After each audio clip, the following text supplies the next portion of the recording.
Bonjour et bienvenue sur Science Info, votre JT des sciences sur le web. Aujourd'hui encore, vous aurez le droit à un journal riche en images et en infos surprenantes. Au programme de cette édition, des images du volcan islandais, des vers dont la tête repousse, l'origine extraterrestre de l'eau sur Terre, l'exposition universelle de Shanghai, un reportage sur la glaciologie et même des fenêtres virtuelles très high-tech. Commençons avec notre rubrique Terre.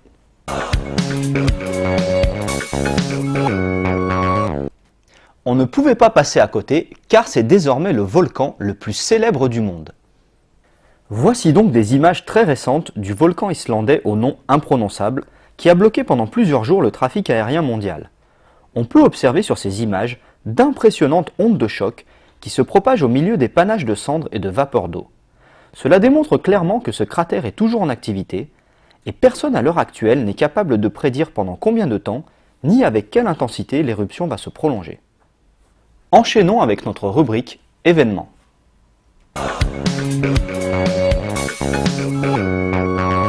L'exposition universelle 2010 de Shanghai vient d'ouvrir ses portes et elle s'apprête à accueillir des millions de visiteurs.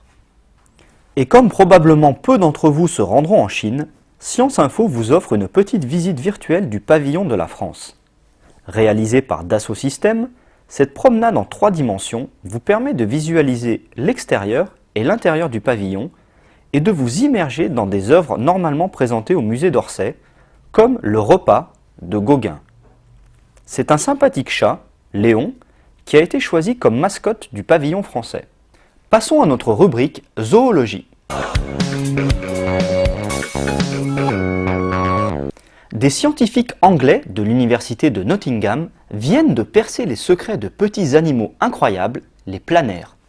Ces vers, qui mesurent 2 à 4 cm, sont capables de régénérer entièrement n'importe quelle partie de leur corps après amputation, y compris leur tête et leur cerveau.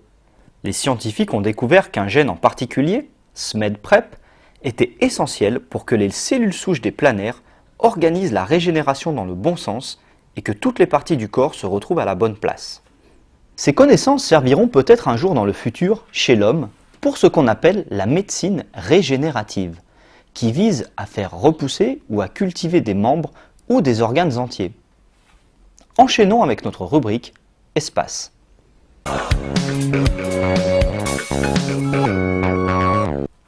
Des astronomes américains viennent de publier dans la revue Nature une découverte extraordinaire.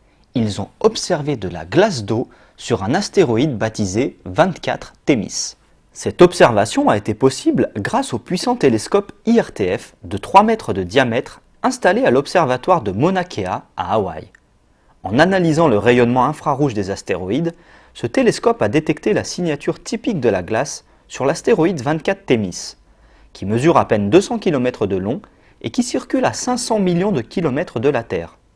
Cette découverte renforce l'hypothèse de plus en plus admise selon laquelle l'eau présente sur Terre aurait une origine extraterrestre. Passons maintenant à notre rubrique médecine. Saluons ici des travaux français publiés dans la prestigieuse revue Science. Des chercheurs de l'INSERM et de l'École normale supérieure ont voulu tester le nombre de tâches que pouvait effectuer simultanément le cerveau humain. Ils ont donc suivi par IRM le cerveau de participants qui effectuaient 1 ou 2 actions simultanément sur un écran.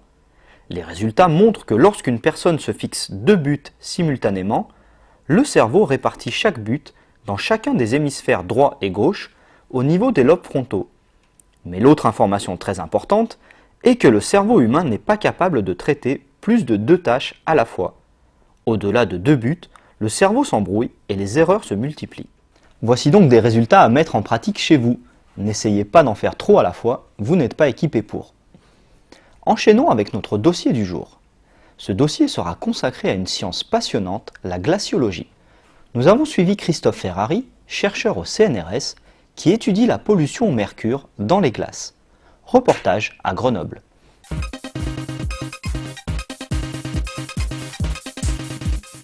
Je m'appelle Christophe Ferrari, je suis professeur à l'université Joseph Fourier. Je suis chercheur au laboratoire de glaciologie et géophysique de l'environnement et j'ai 36 ans.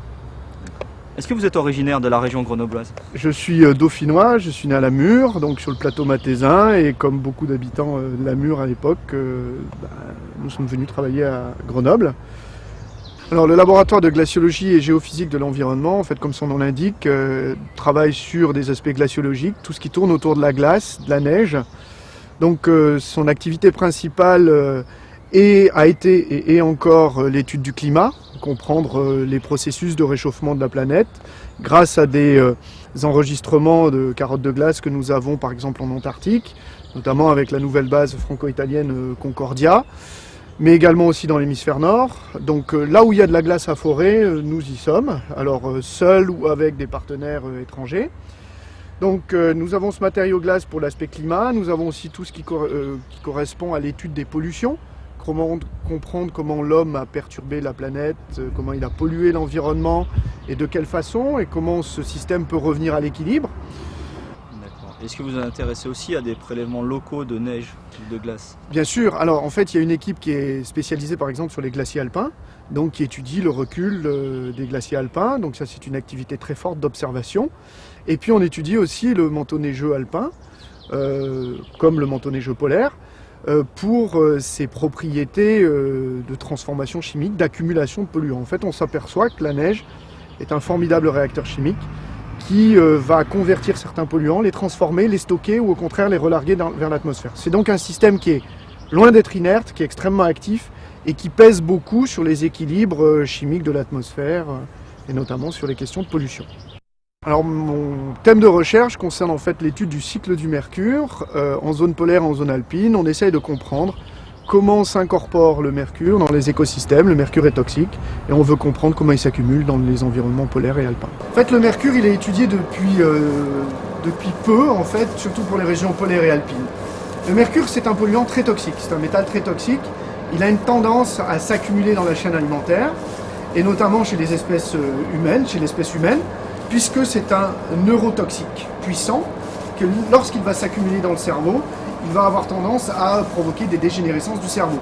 On a tous en mémoire l'épisode de Minamata au Japon, dans les années 50, où une population entière avait été contaminée suite à un accident industriel par le mercure. Aujourd'hui, dans les zones polaires, des concentrations anormalement élevées ont été mesurées dans la chaîne alimentaire. Les poissons, les phoques, les ours polaires et les populations inuites. Et ces concentrations peuvent à un moment donné devenir préoccupantes en termes de santé publique. Donc il faut comprendre pourquoi ça s'accumule là-bas et quelles sont les raisons. Bien, passons à notre rubrique high-tech.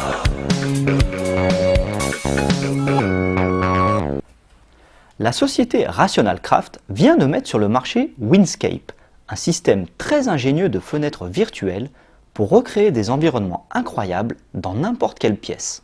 Le système se compose de 2 écrans plasma haute définition, alimentés en images par un ordinateur et un logiciel qui permet de choisir différents paysages.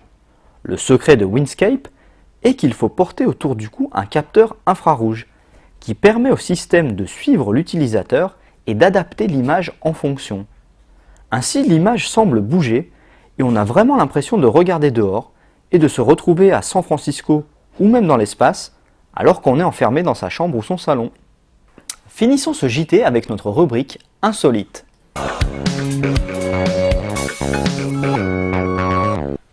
Des travaux plus qu'originaux, menés à l'université du Massachusetts aux États-Unis, montrent qu'une femme qui ne reçoit pas d'excuses de la part d'un homme qui vient d'être grossier avec elle a plus de chances d'avoir une attaque cardiaque. L'étude a été réalisée sur 59 femmes, dont on a mesuré la tension artérielle au cours d'un examen de mathématiques, avant et après un comportement grossier de la part d'hommes. L'agressivité subie augmente la tension artérielle des femmes, et donc le risque d'accident vasculaire, mais cette tension diminue très rapidement, seulement dans le cas où l'homme s'excuse. Donc réfléchissez bien à 2 fois avant d'être mal poli avec une femme, pensez d'abord à son cœur. Voilà, merci beaucoup de nous avoir suivis, et à très bientôt pour une prochaine édition de Science Info.